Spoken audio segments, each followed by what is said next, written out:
Hello, I'm Caroline Steele, this, and welcome to the Engineers Specialist University, Imperial College London. And we're here to focus on the technical revolution defining our era, artificial intelligence. I'm joined by a panel of 3 world leaders in the field and a large enthusiastic audience in Imperial's Great Hall. Already a computer can defeat the world's greatest player at our most complex strategy game. The first movie written entirely by AI has just been released, and AI may have discovered our first antibiotic in 3 decades. Together with our partners Royal Commission 1851, we've brought together 3 engineers at the cutting edge of this field to discuss their work and what it means for us humans. Paolo Pirjonian is Armenian, but he was born in Iran and started his career working on Mars rovers for NASA. He's now founder and CEO of Embodied, which is a company that builds emotionally intelligent robots to help with child development. David Silver is from the UK, where he's principal research scientist at the AI research lab Google DeepMind. He led the team that used AI to defeat the world's best player at the complicated strategy game Go. And he's working on artificial general intelligence. Regina Barzilai is Israeli-American and a distinguished professor for AI and health at MIT in the US. She created a major breakthrough in detecting early-stage breast cancer and also led the team that used AI to discover what is hoped to be a brand new antibiotic. So please do join me in welcoming them all.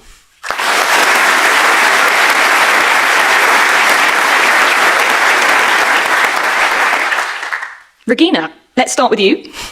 So what is it that made you shift your work to oncology? Sadly, you were in the perfect position to do that, weren't you? Yeah, so actually I started my work at MIT in 2003 as a faculty, and I was working on natural language processing and AI. And in 2014, I was diagnosed with breast cancer, and I was treated in one of the best hospitals in the United States, Massachusetts General Hospital.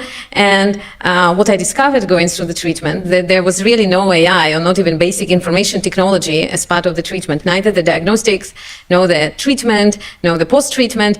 And, you know, after I was treated, I just was totally confused as to what I want to do, because it was the first time I realized that, you know, my life is finite. And I've seen a lot of very sick people there surrounding me. And I was thinking, what can I do? And MGH, this hospital, and MIT are just one subway stop away. They're separated by a bridge. I'm thinking, how come we have all this great technology at MIT, but none of it is actually coming to the hospitals and helping patients? So after I finished my treatment, I still didn't have my hair. I started kind of going from doctor to doctor, asking them, you know, how I can bring AI. I will do it for free. I'm a professor. So there were not many takers, but eventually we found somebody who, it was a doctor called Connie Lehman, who had the idea that we can apply AI to do early detection of cancer. Thank you, Regina. David, you came to AI via the games industry and you did a PhD in reinforcement learning. What is reinforcement learning and how did you use it in those early days? Yeah, so I guess I started out in the games industry before I went back to academia, and I was working on building computer games. And as a big part of building computer games is building the AI for those games that kind of makes all of the characters move around. And I found myself being fundamentally disappointed by the methods that were being used in those games. And it felt like what I really wanted to do was build something that had real AI in it. I discovered this idea of reinforcement learning, which is basically a method very much like those that animals and humans use, where the system is able to learn for itself from experience, from trial and error, from trying things out and seeing what works and what doesn't. So is it sort of like when we learn to not touch fire because at some point we try it and it really hurts, and we learn don't do that in the future because the consequences aren't appealing? Is it sort of like how humans learn reinforcement learning? Yes, it's a lot like that. So in fact, humans are believed to have a major part of the brain which is devoted to providing a signal, giving feedback that makes the brain actually learn to do more of the good things and less of the bad things. And so actually that's inspired a lot of work in machine learning to make machines have that same capability. But a machine doesn't feel heat or isn't rewarded by a cookie. How can you reward a machine? Yeah, so for a machine, it's just a number. What? You give it, so you give it a positive number if it's done something good and a negative number if it's done something bad. And at the end of the day, everything stems from that one single number. So this one single number, which we call the reward, contains enormous power because it's the signal that drives everything. Paolo, you said your experiences of feeling alienated in foreign countries made you want to create an imaginary friend. And I'm sure much of our audience can relate to having an imaginary friend, but for most of us, they stay imaginary. How did you go about making a real one? So unfortunately, there's a lot of people in need of companionship or therapy, and there's a massive gap of labor force that can provide this. As an example, to use numbers from the US, we know the prevalence of things such as autism is growing rapidly. 10 years ago, it was 1 out of about 200 kids. Today, it's 1 out of about 30 kids. So the experiences I had, which was leaving my family at a very young age, living abroad in a society that's amazing. I mean, Danes are amazing people, but yet you're different, so you're not going to be embraced. So this is not too dissimilar from a child on the autism spectrum that has a hard time expressing themselves or reading emotions from other people. And that was the genesis of creating a robot companion that understands human emotions, can create a deep relationship with a child, and then help them exercise and practice these social skills such as eye contact, turn-taking, joint attention, and so on, so that the child has a chance of being successful in their society. Thank you. Regina, what can AI do when it comes to understanding cancer that humans can't? So I think that in cancer and in many other diseases, the big question is always how do you deal with uncertainty? And unfortunately, today we rely on humans who don't have this capacity to make predictions. And as a result, many times people get wrong treatments or they are diagnosed much later. And one question that really troubled me is, how late I was diagnosed. And when we already developed a model, I came back to my own mammograms. And we discovered that the mammograms 2 years earlier already had on it a tiny small cancer. Now, for human eye, for radiologists, it's impossible to diagnose it because it's so confusing. There's so many other spots on your tissue. So what AI can do, it can do a lot of tasks which humans cannot do, take all the data that we have and remove the guessing out of diagnosis and treatment. Thank you. David, AI had already defeated the reigning grandmaster Garry Kasparov at chess well before you started your project AlphaGo. And the rules of Go sound quite simple. Basically, on each turn, a player puts down a counter on the board and you gain territory by connecting your counters, and the player with the most territory at the end of the game wins. So why is it harder for a computer to beat a human at Go than at chess, which sounds more complicated? So the game of Go is this very beautiful and elegant game where it seems at first glance like the rules are very simple, but once you start to understand it, a bit like unpeeling an onion, you discover more and more layers of complexity. And what's amazing is that when humans play this game, they basically, you ask them to describe how they did something, they really don't know. They've used incredible intuition. And so these amazing professional players who've devoted their entire lives to this game have built this incredible intuition and creativity. And intuition and creativity are two traits which were previously considered to be very human and very hard to build into machines. So while chess, it was possible to succeed just with tactical look ahead, in the game of Go, that wasn't enough because early on in the game, you just have this handful of stones on the board, and you really just have to imagine what the game will pan out like, 300 moves later, with this sort of intuitive sense of where it will go. And that required some major breakthroughs. Paolo, debatably even more complex than Go is human children. Your human-centered robot forms an emotional bond with children. How can a robot do that? Well, first of all, it's important to make clear that the robot is not meant to replace the need for human contact. It's really almost like training wheels to teach children the social skills and then be able to practice those in real life. The way the robot forms bond is that humans are wired to bonding. We create connections with inanimate objects all the time. I mean, with a robot that has eyes, can make eye contact, can smile back at you, and can speak to you and express emotion and empathy, it's actually not that hard to create a bond there. And children open up to these robots very quickly in ways that they may not even open up to their therapists or parents. Thank you, Paolo.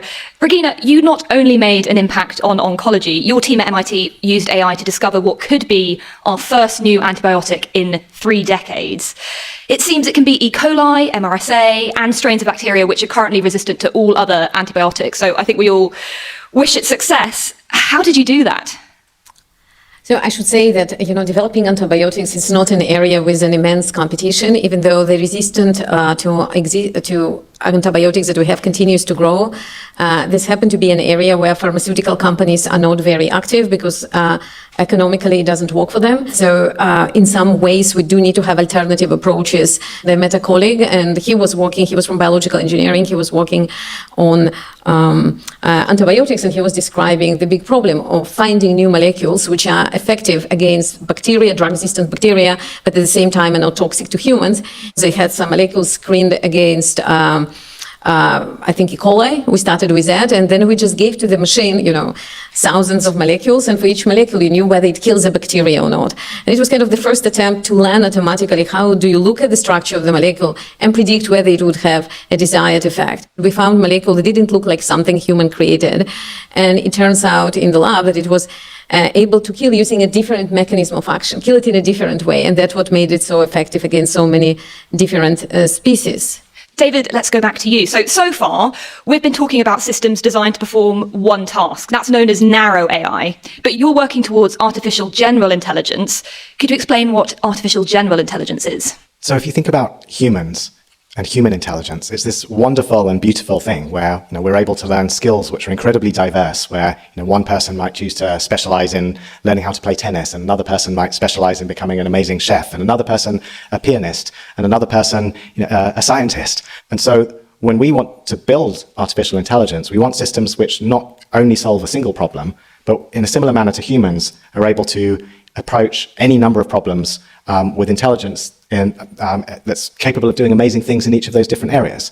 And that's what we refer to as artificial general intelligence, or AGI for short. And how far off do you think we are from that being a reality?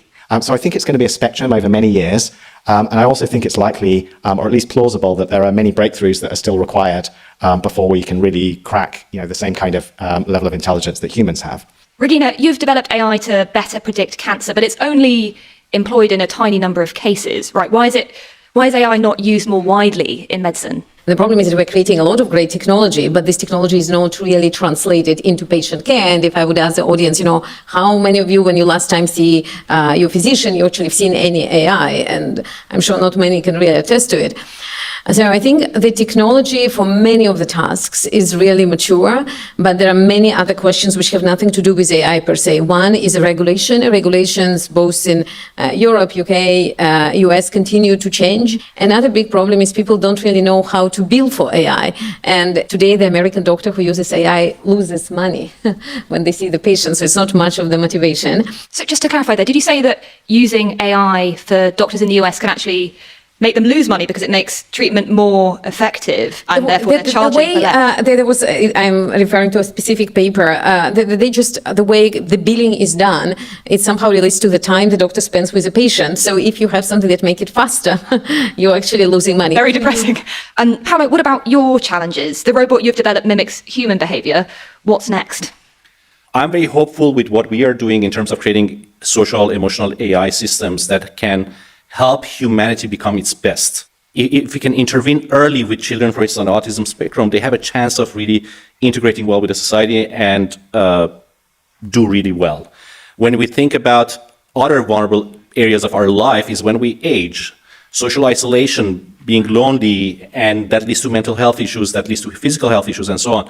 We can have the same systems become a companion that help you there. Once we figure out the physical task, you can also imagine that they can give you assistive care, meaning that they can not only be a social emotional companion for you, but they can also be a companion saying, let's cook some food together, let's go for a walk together, and so on, which is going to help a lot with independent living with dignity when we are at that age. Do you think we'll see robots helping with assistive care in the future anytime soon, or is this way off in the distance? I think it is within the next decade. Oh, wow. David, you're working on Gemini, which is Google's answer to ChatGPT, and you aim for it to be able to do both tax returns and write a novel. People would probably be very happy to have their tax returns done, or I would definitely would be. But novels, should we really be letting AI sort of take over human culture? So it's a great question. I think I wouldn't see it as taking over human culture. I think what will happen, or the most likely outcome, is that we'll be providing an incredibly powerful tool to human authors. So we've already seen this in a number of areas where we've developed technologies that enable authors of different kinds of media to basically create things much more powerfully using tools. So, for example, there's a music authoring system called Lyria that was released recently, and there's this wonderful footage of Will.i.am when he's playing with it for the first time, and he's just so excited because he says it can kind of speed up his songwriting process by 10 or 100 times. So I think what I really hope we get to is a world in which the AI and the humans kind of work together to just make everything better. So I'm excited to be in a world where we have the most amazing novels that we can imagine, which go far beyond the ones we have today. Thank you, David. Thank you. This is the Engineers, Intelligent Machines from the BBC World Service. We've discussed medical AI, emotionally intelligent robots, the goal of artificial general intelligence, and the threats AI might pose. Has anyone got a question on anything we've discussed so far? Wow. Okay, pretty much everyone has a hand up, so this is going to be tricky. Could we start with the man in the red shirt? If you could stand up and say your name and your question. Thank you very much. Hello, my name is Simon, and the British government wants to make Britain a leader in AI and sees the way to do this by making it a safe space. They're looking at doing that by making sure you can't develop AI where you don't understand the consequences before you develop it. Does the panel think that's the right approach? So yes, David, what do you think about legislation around AI? I think we need some kind of regulation. I think it's an area which clearly is going to have more and more consequence and impact on society. So I think regulation is important. I think some of the areas which have been agreed by in various summits over the last year are fantastic start. One thing I would say is I think it's hard sometimes to come up with like a one-size-fits-all recipe for AI because it's so different in different areas. So the regulation that you might need in medicine might look quite different to the kind of regulation you might need for, say, a chatbot. So I think we have to look at each area separately and make sure that whatever we do, we really fully understand the consequences of what the impact of AI will be in that area. There's a lot of anxiety about the pace AI is moving, right? We have people resigning, leaders in the field, to campaign for more safeguarding against the threat of misinformation, the threat to jobs, and even an existential risk to humanity. Regina? I actually feel quite opposite. People are really suffering. There are lots of incurable diseases. It's hard for patients. It's hard for their families. There is a lot of technologies that is out there, and because we cannot get together, put the regulation in place, make the payers take part of it, and find a way to bring it, I think we are really making many, many people suffer. Thank you. Paolo, what about robots? Are they going to take all our jobs? Yes. Yes. Okay, great. We've got it. We finally have an answer. Thank you, Paolo.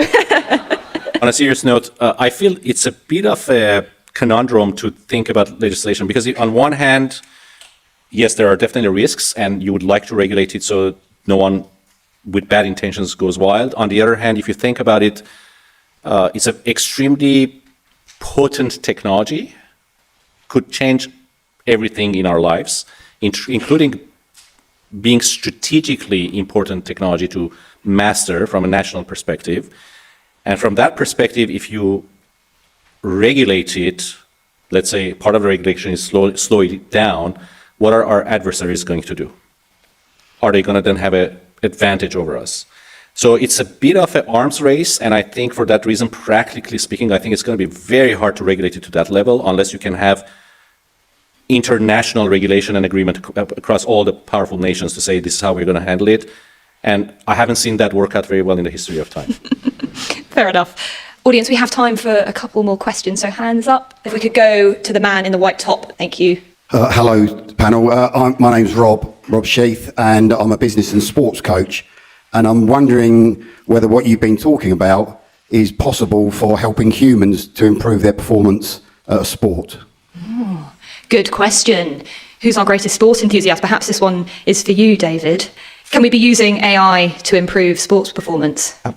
It's a great question. There's a lot of really amazing research that's happening to try and do just that. One thing which we've been doing at Google DeepMind is actually a collaboration with Liverpool Football Club to try and help them improve their tactics.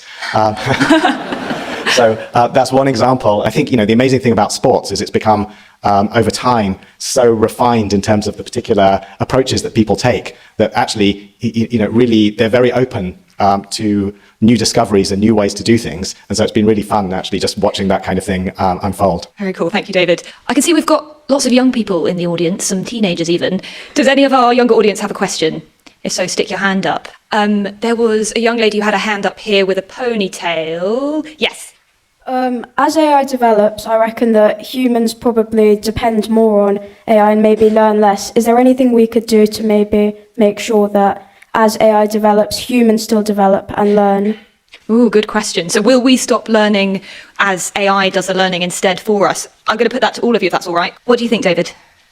I'd like to imagine a world where we have an AGI, which is like our personal friend, assistant, teacher, and everything we do, it understands what we want to learn and it knows just how to teach us and help us to learn more and more and more and more. Regina, what do you think? Do you think we're just going to end up relying on AI for everything? There's no native speaker of English. I remember as a young professor, I spent humongous amount of time, like reading my papers and making sure, because in my native language, we don't have "and" there, so I make a lot of mistakes when I write. I see now how I write papers. Actually, it removes a lot of my pressure in writing, and I can really focus on ideas rather than doing the small things. So I hope that we will find a symbiosis.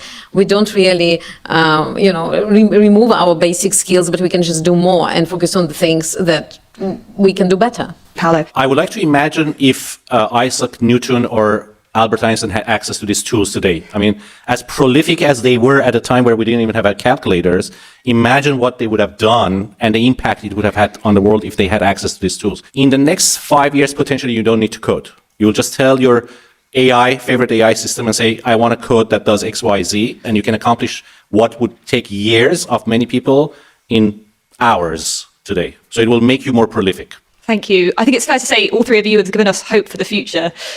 Audience, thank you so much for your questions. I wish we could take more, but I'm afraid we're out of time.